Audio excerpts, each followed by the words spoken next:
Hello, everybody. We're joined by Lori and Alison and Kathleen and Walt, and I'm Bill Tierney. And I am a personal development coach, and I created the Self-Led Project, which is a group coaching program that that meets almost every week and meets for about 9 months to help people develop self-leadership. I recreated the Self-Led Project over the past 6 months or so, and pared it down from a 12-month program to 9 months. And when I did that, there were exercises that we do in the sessions. There were too many of them.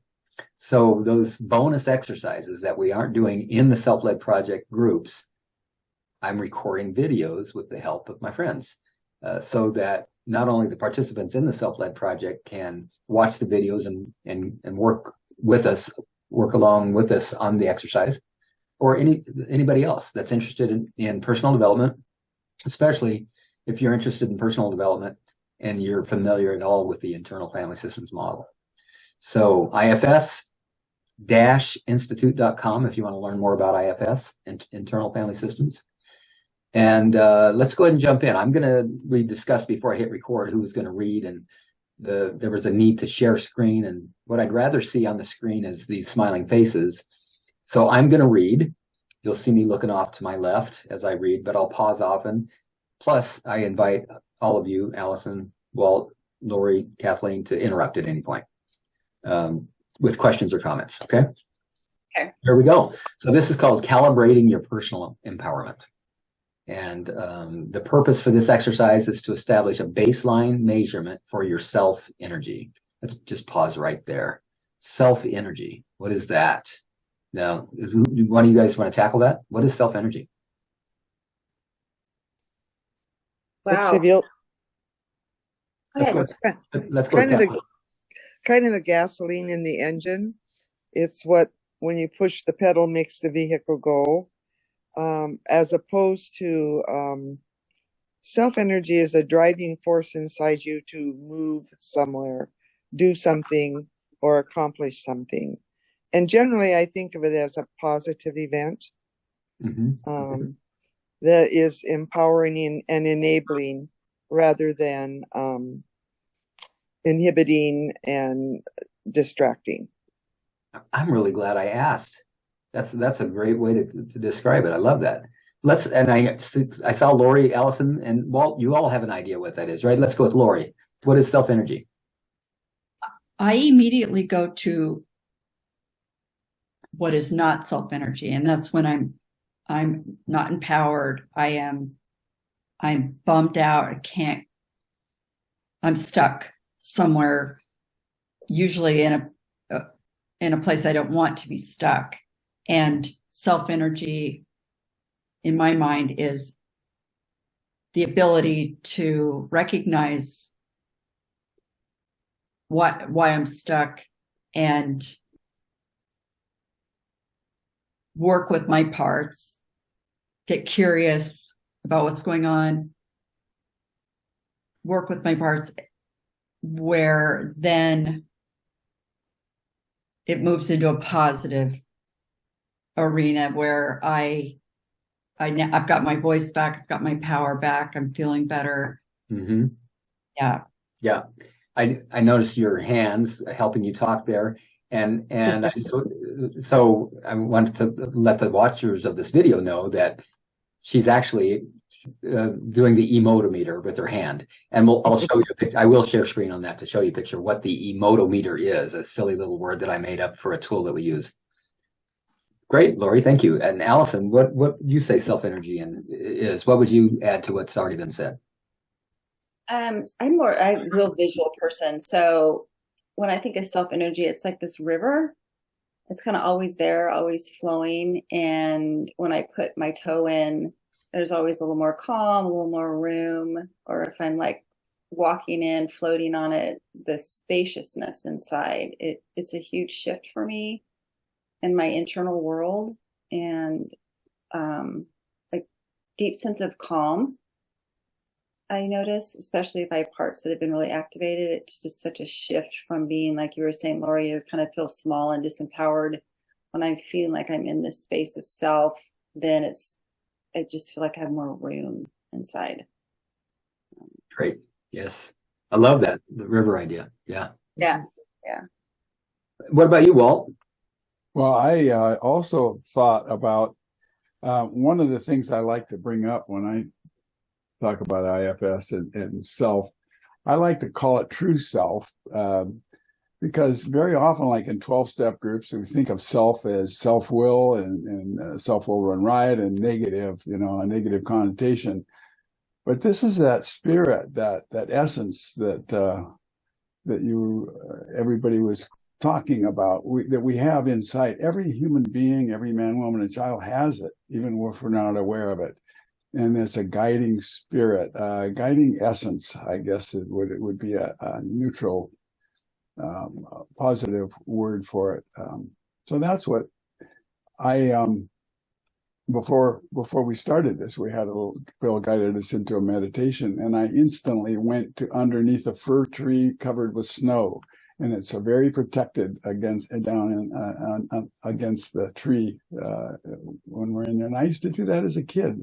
I guess I was running away from the problems at home, and I hadn't done that in years. So this is nice to. That was getting in touch in that self, that safe space. Yeah. Thanks, all of you. That's wonderful. They're great ideas about what self-energy is. And as Walt just now pointed to, it's the energy of self.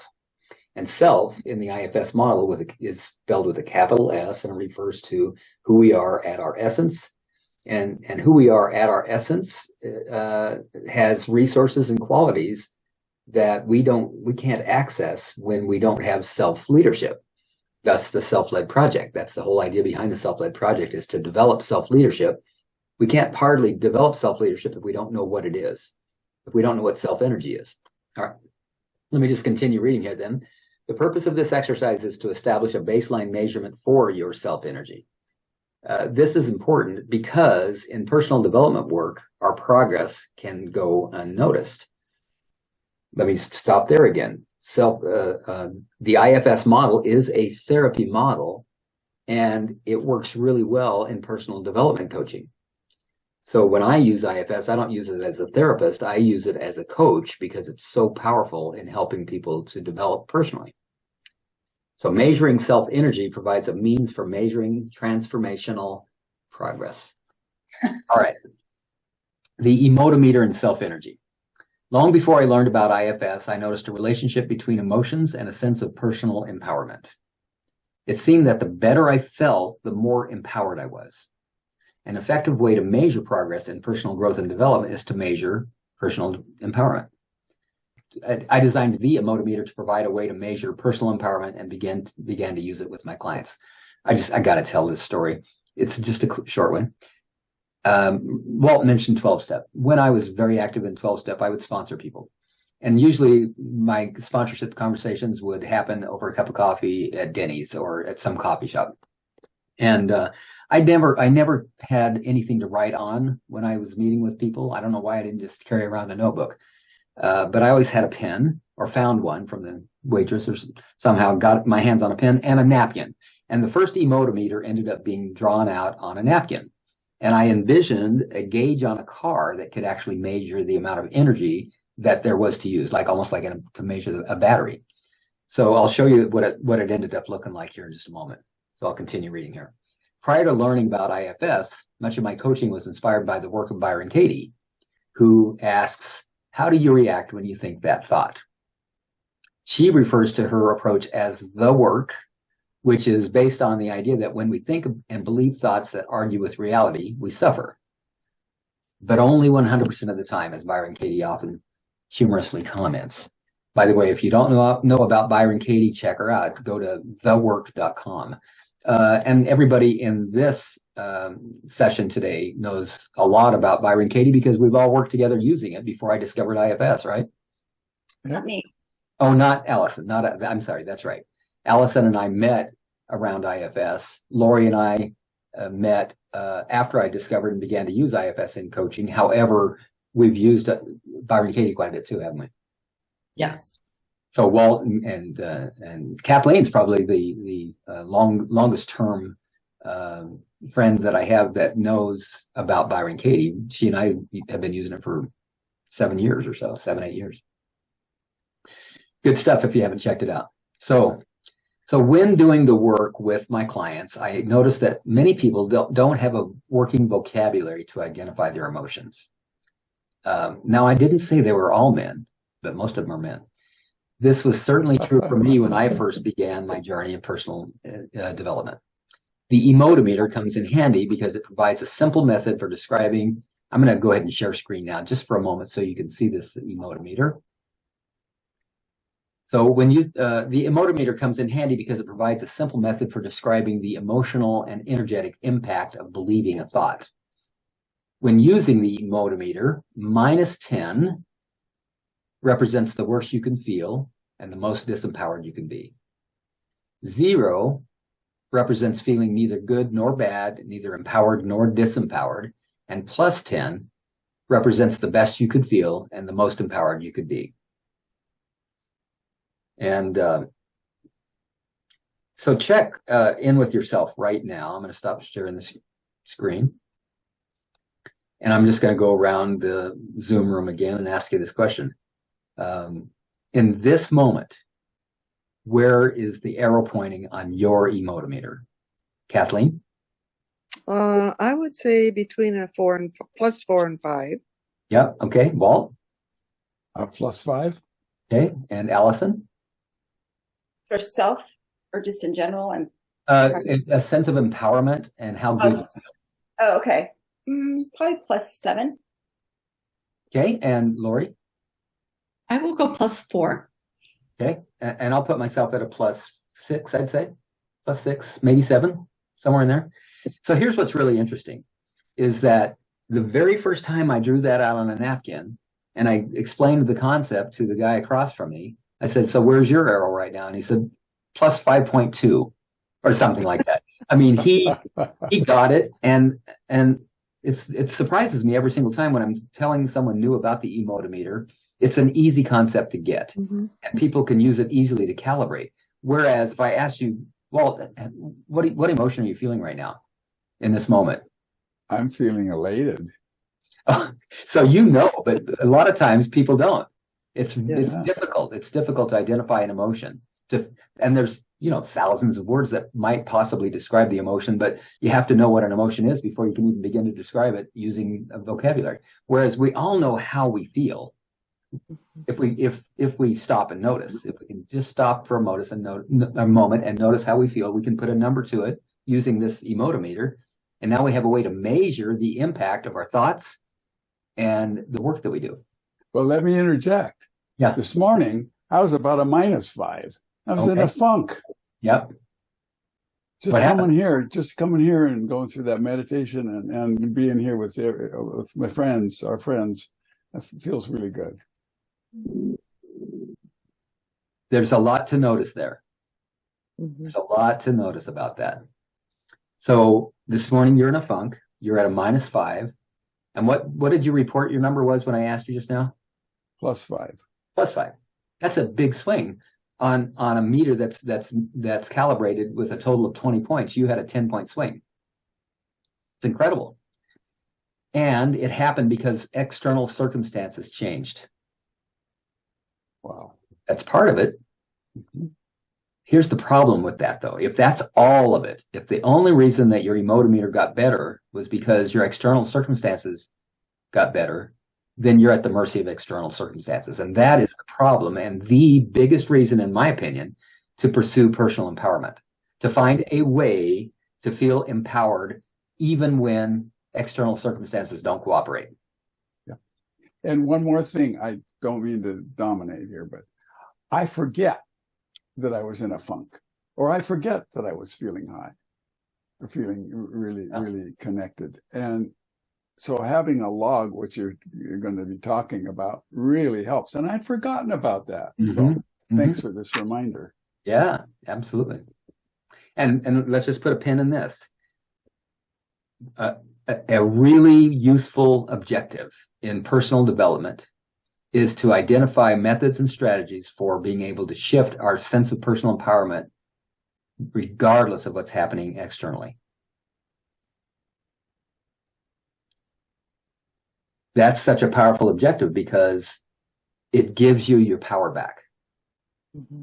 We're handing our power to the lottery. Lori, go ahead. Oh, I can't stand it.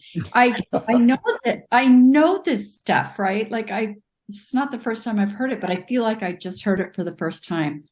Like external to me, because the reason I gave myself a +4 was I'm not right in this moment, but I'm sort of struggling with a family member, and I have all this evidence that, like, no wonder I'm struggling, like, being very difficult. But I've forgotten, I just hearing that again about external versus internal, just so damn empowering. I love that. So listen, we're about to just really concretize this. We've already established inner. You know where to go inside. We've got a measurement tool to use. Now let's take the focus outside and see what happens inside, and use our measuring tool. Think of a recent time when you were worried, scared, sad, or angry. I'll give you a minute. Once you've all had it, just raise your hand. Let me know you all have it. You got one too, Walt? Yeah? Okay. All right. And if you're watching this video, please think of a time when you were worried, scared, sad, or angry. Please do this with us. And now the question is, using the emotometer, where was your emotometer arrow pointing? Another way to ask that question is, how empowered or disempowered did you feel in that situation? I'm going to go with Alison first. What number is it? I would say probably, because I haven't done the Emotometer before, so 5, probably like a -2. I love it that you haven't done the emotometer before. I know, I've heard about it, but I haven't actually sat down, done it with you. So yeah. The reason I love it is because you're demonstrating that anybody within moments knows how to use it. So -2. Yeah. Write that down or just remember it. Walt. Last night, before going to bed, I turned the light on and it was dead in a bedroom. So I decided to take it upon myself to go figure out what the bulb was ahead of time. This is a fan with a light in it. Dang it, if it isn't a bunch of LEDs. And I thought, oh, we're going to have to order a part. And then I couldn't get it screwed back together again. And my wife says, Walt, you're stressing. Leave it for the morning. What was your number? -9. -9. And I agreed with her. That's a different kind of light bulb moment there, Walt. Yeah, it was. I was getting electrocuted. But guess what? Then the shame spiraled in because I realized there was a dimmer switch on it that I never realized, and it was the dimmer that was off. It wasn't a bad bulb. You are the king of puns, Walt, and you just gave us so much material to work with. Oh, no. Light bulb moment, got a charge. Yeah. Dim wit. Yeah. All right, Kathleen, what was your number? Mine was I'd give it a -6. All right. Walt was -9, Kathleen -6, Alison -2, Lori -8. -8. Wow. Yeah, I was hot. Yeah. When I think about a -9, this scale is I am completely disempowered. That's a -10. If I'm at a -9, I got practically no power. I'm just almost completely drained. -8, almost completely drained. -6, that's not fun. It's not fun. It doesn't feel very good. -2, still, it's kind of an MEAH, right? Yeah. -2, right? But none of it feels very good. None of it's very fun. And if you were asked to do something really fun and creative in that moment, you probably wouldn't want to. You probably wouldn't have the energy for it. If someone wanted to connect with you, you might pretend if you had enough energy to, but at -8, -9, you might not even be able to pretend, right? It's just so disempowering. Okay. Let me go back into kind of the story here. Once I started understanding the power of self, capital S, I realized that the more self energy I had, the better I felt and the more empowered I was. I had my light bulb moment. I saw the correlation between empowerment and self. One of the initial challenges when getting to know your parts is to differentiate between self and parts.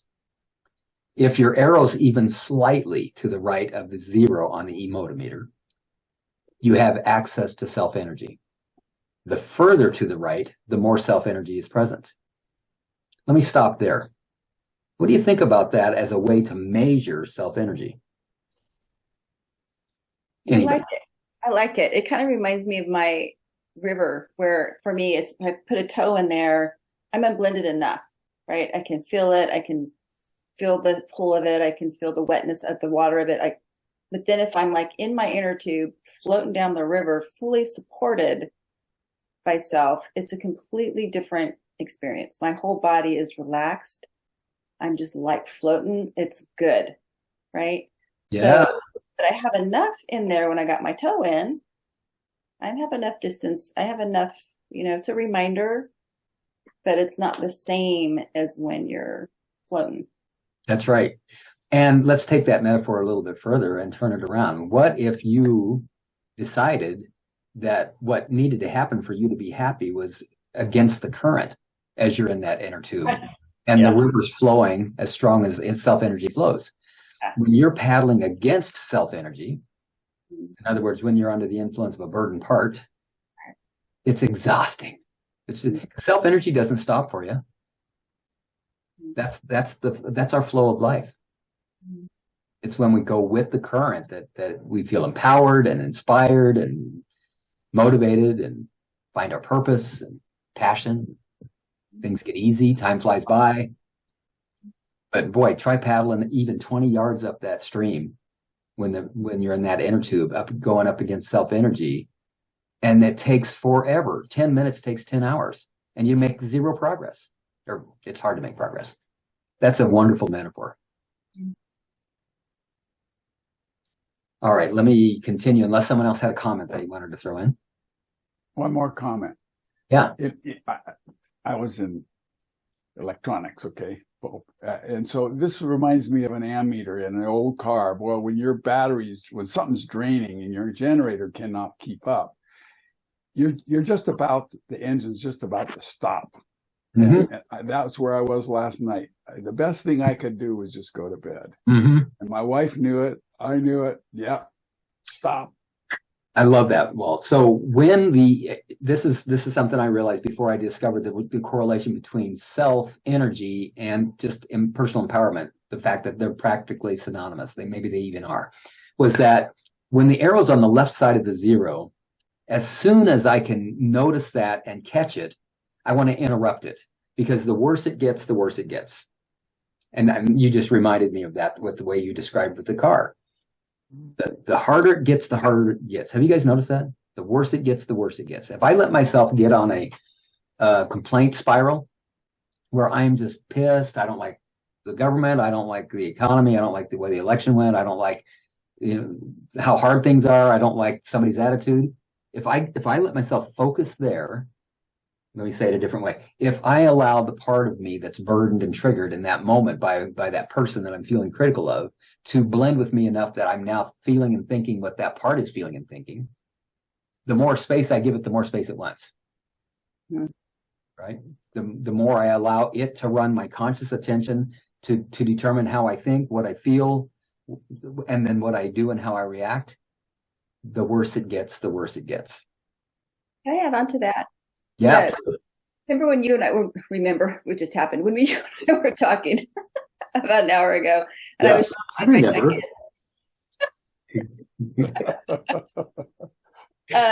The feeble-minded you. Anyway, so and a family member really just pissed me off. But at the moment, there was enough self on board in my system that I was able to hear this part. I was able to respond in a way that part felt listened. So that when I did my -2, I was thinking about that. But as you were talking about, the more you live in that negative space, and conversely, the more you live with self-energy, it builds on itself. So I can actually get more angry at that situation if I talk about it or relive it in my head. than I was in the moment that it actually happened. Right? Because then, like you and I were practicing the exercise, the more I thought about it, the more I was bringing all this all this stuff in from the past that really bust this part's chops.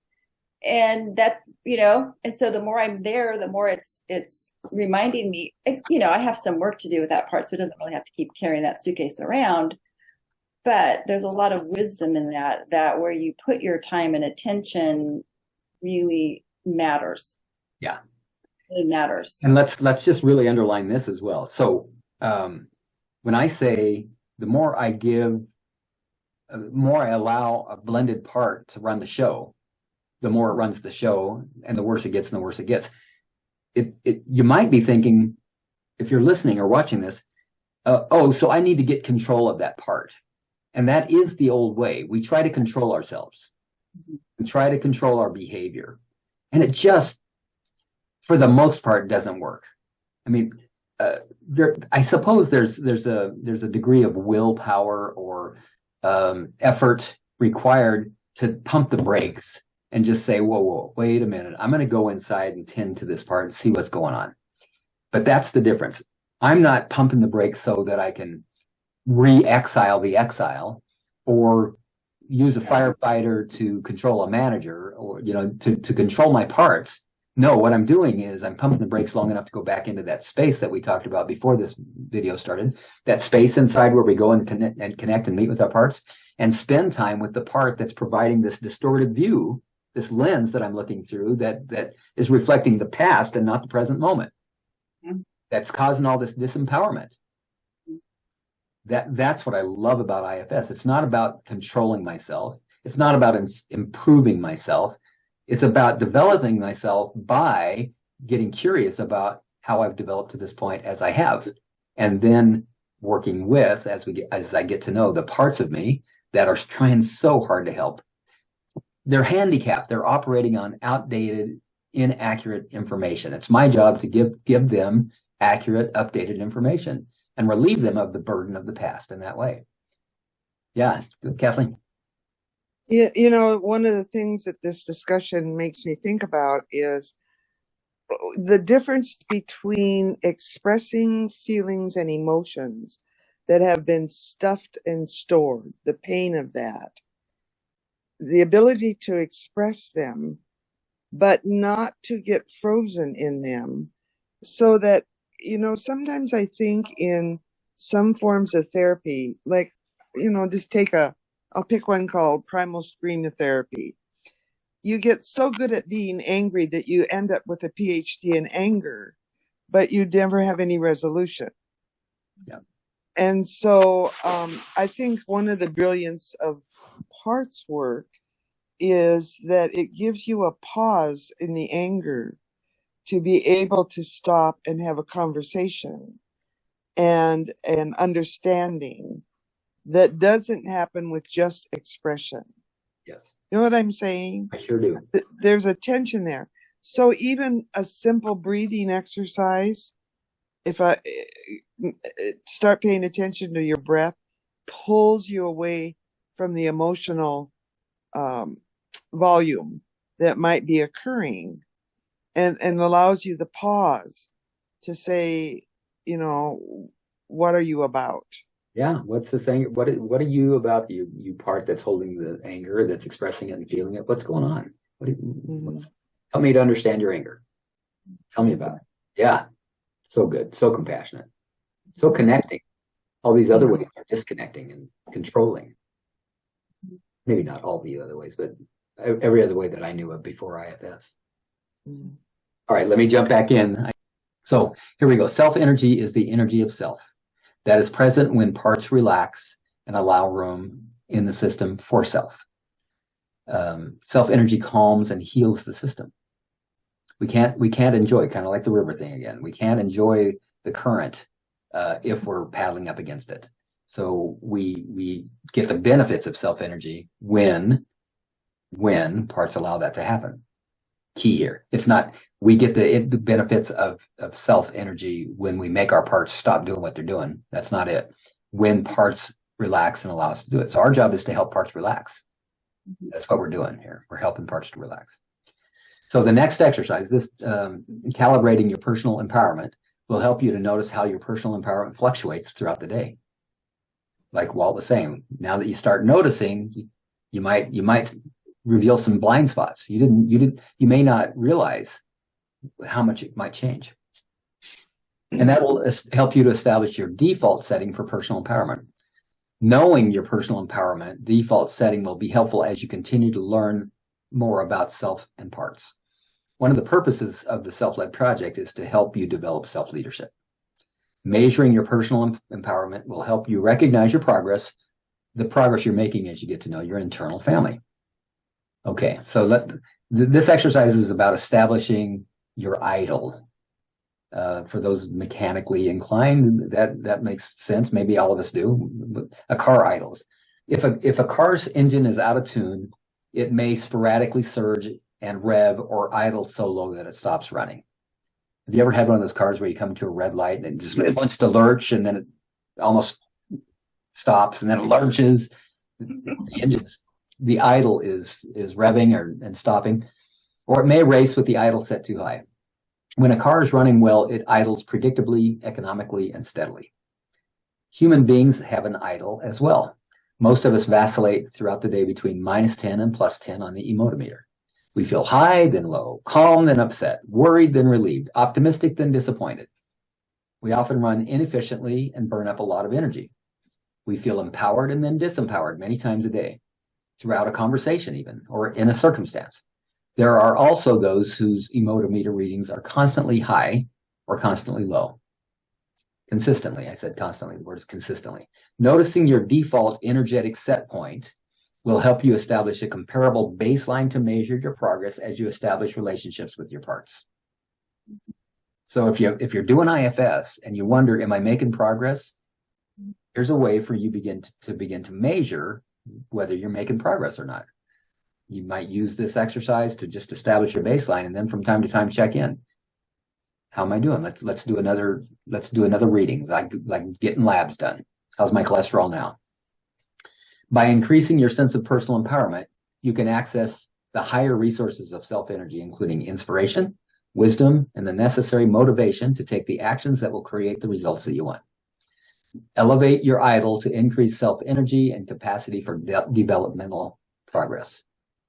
All right. So before I get into the instructions of that, let's just begin to wrap up now a little bit about what this conversation has meant to you, maybe what your takeaways are, and then I'm going to give the viewer instructions on how to do this exercise and how to find the forms to do it. Let's go around the room again. Lori, can I start with you? What takeaways for you? Well, what you just described, and you're about to explain in more detail, I remember when in self-led program, we did that exercise where we tracked it 4 times a day, 5 times a day. That's right. It was one of the coolest things, and I kept doing it for months because it was so valuable, because I noticed trends. And I worked 10-hour days, and I noticed that I would dip below, and now you all know why I was doing this. Yeah, right. But I noticed that I was dipping at certain times of the day, and I just realized that, I'm working a 10-hour day and I'm not properly taking a break. I'm not properly eating. I'm waiting till I get home to get comfortable instead of being comfortable at work. Yeah. And it changed everything for me. And it was because I was doing this homework of tracking throughout the day. When was I, higher, lower? And so I love the Emotometer and the homework of just tracking it throughout the day. Great stuff. Cool. Yeah. Great. Thanks. Alison, wait, before Alison, I ask you, I just want to reflect a little bit on what you just shared, Lori, that you just referred to noticing that external circumstances, not maybe getting proper nutrition or moving around or whatever it was that you changed in your day, recognizing that you were working 10-hour days.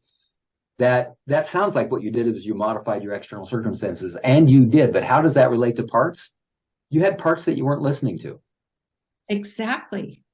I was trying to motor through, and I wasn't being compassionate with myself. Yep. And You had parts saying, we're hungry. Can we move around? This is boring. Or whatever. exactly. Mhm. Yeah. So you start paying attention to your parts and their needs. Yeah, cool. Very cool. Alison, what are you taking away from this conversation? Well, validation for that whole process of changing throughout the day. I think you forget that, your day can go from high, low, high, low. But what really is sticking out to me as I'm thinking back on my own journey, I've been doing IFS for 8 years now, been in therapy since my 20s, is before I was more like at a -10 to 8. And sometimes I'd swing way over on the other end, and then I'd swing way back. But mostly I lived on the negative side.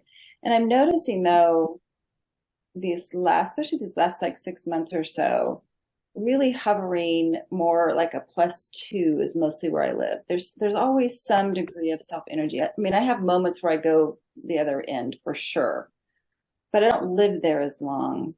And I also don't go on the other end. Well, for me, going on the other end was more manic than true self. So I'm not sure how that plays in with the meter thing. Because now when I'm feeling like 7 now, it feels like I'm calm. I don't feel frenetic. Like I have parts that hold frenetic energy, which is, in my mind, is different than being empowered. Yes. Right.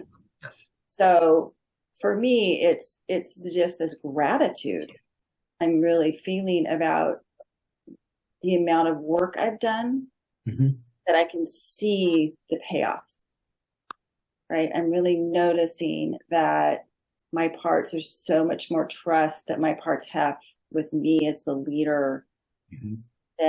So now my world, even whatever changes can happen, most of the time I'm pretty steady. It's not a huge degree of shift for the most part, not always, obviously human, but I guess I'm really feeling grateful that I had this conversation with all of you and had this moment of pausing and really thinking about, wow, yeah, it's pretty cool.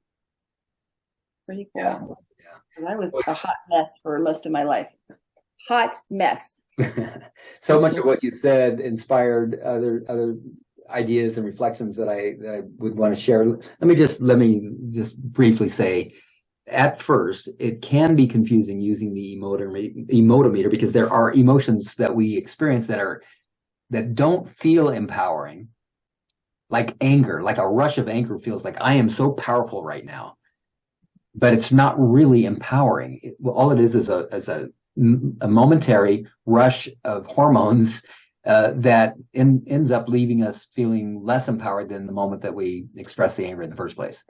And is sparked by feeling disempowered. Many times, if you notice that a jump in anger, like a sudden jump in anger, is a response to being afraid or being hurt, or perceiving something in such a way that feels hurtful or scary.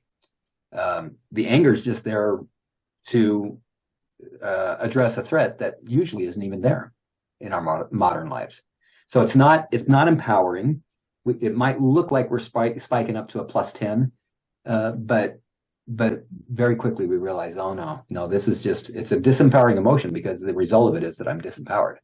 So can I add on to that, like the frenetic that I would feel? It was busy shopping, whatever, get this high, but I still felt really small inside.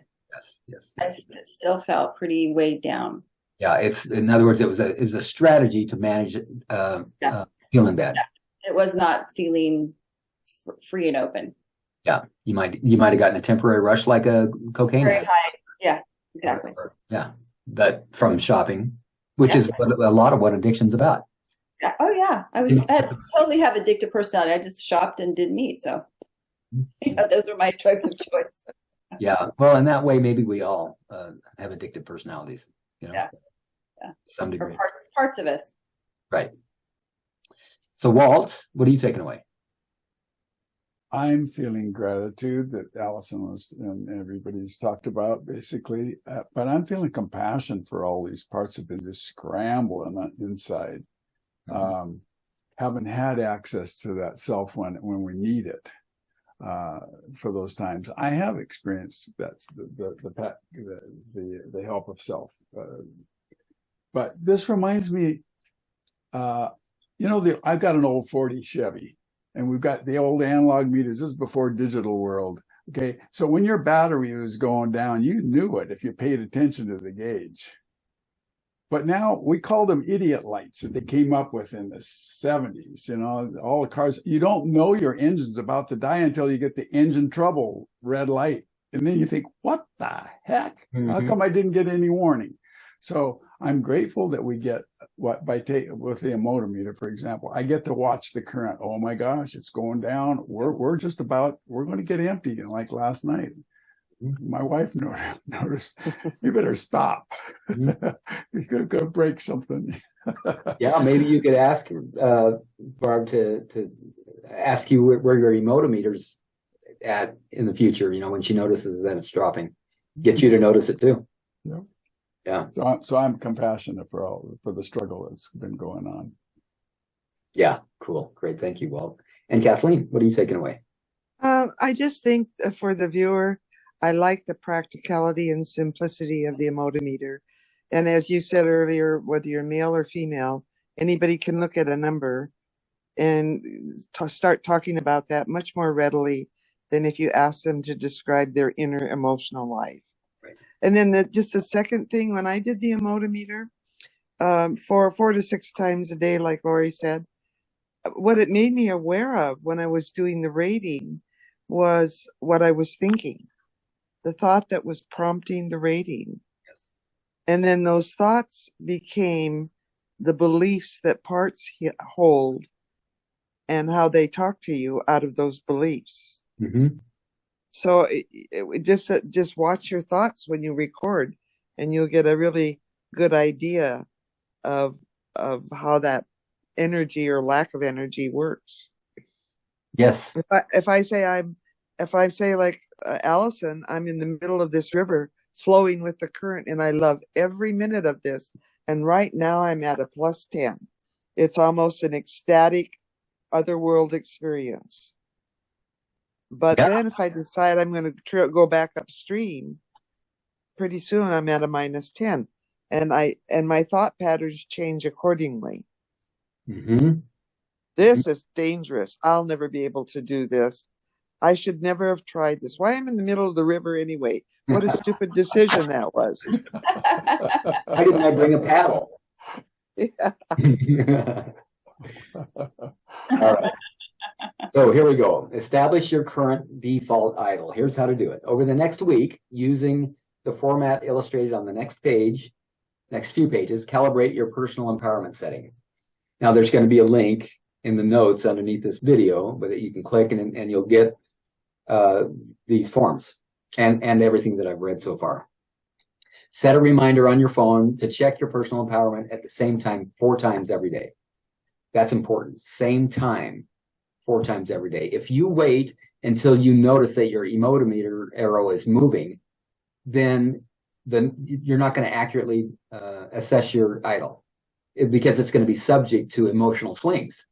Mm-hmm. So 9 o'clock, 12 o'clock, 3 o'clock, and 6 o'clock, something like that. So 4 times a day, have your phone set off an alarm, and no matter what's going on, go inside, check your idle, check your Emotometer empowerment setting, write it down, and in just a moment, I'll give you some more instructions. So when your reminder goes off, take a moment to note where the arrow is on your Emotometer. Note the date, time, thank you, Lori, and Emotometer setting, along with the activity you are engaged in, anything you might be reacting to, where your conscious attention is focused, and any observations that you think may be contributing to your Emotometer setting, like Kathleen said, maybe what you're thinking. So you'll refer to the Emotometer in this form, in this document that you'll open up, and when you're calibrating it. At first, you might need to actually look at the Emotometer. Pretty soon, it'll just be in your mind, and you'll be able to quickly access it. And then you want to plot your readings on a graph that I also am providing. So let me share a screen here to show you what these forms look like.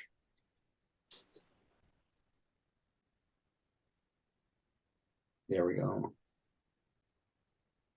Okay, the first form, called the Personal Empowerment Log, you would just enter the date, the time, your emotometer setting, -7, +3, 0, whatever it is, and then whatever notes you might want to make about that to help you remember, if you want to remember, what was going on that I was at a -7 when I've been at a +3. Oh yeah, that's right, the light bulb thing. Okay, so notice that there's numbers on the left side here. This is the reading number.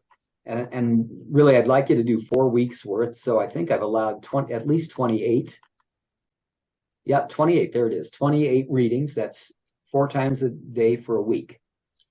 Once you get that done, you want to add up all of these emotometer readings. You might have a -7 +3 gives you just add all your pluses, add up all your minuses. Compare the two. You'll end up with a total number. Some people come in with a total number of 5 after 28 days because the minuses and the negatives, the pluses and the pluses and the negatives, balance each other out. Other people I've seen with a +50 or a -30.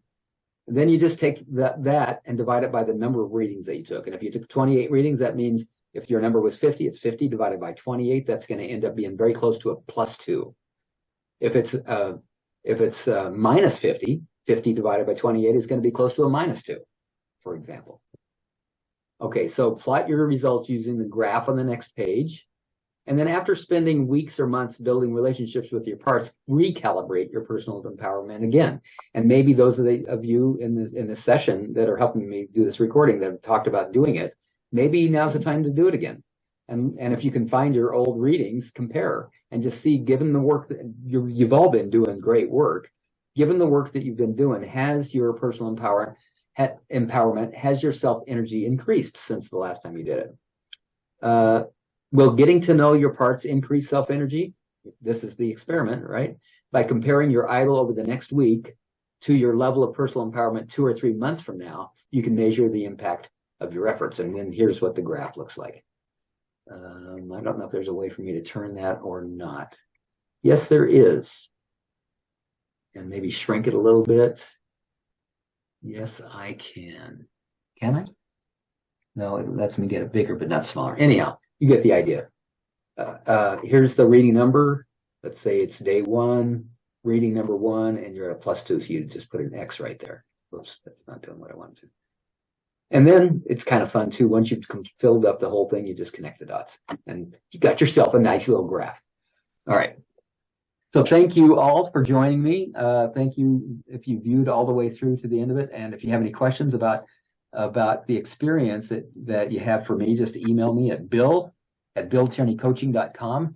Or if you have anything you'd like to report about how this went for you, either email me or you can just put it right in reply. Just reply in YouTube to this video. Thanks, everybody. Thanks. Thank you. Bye.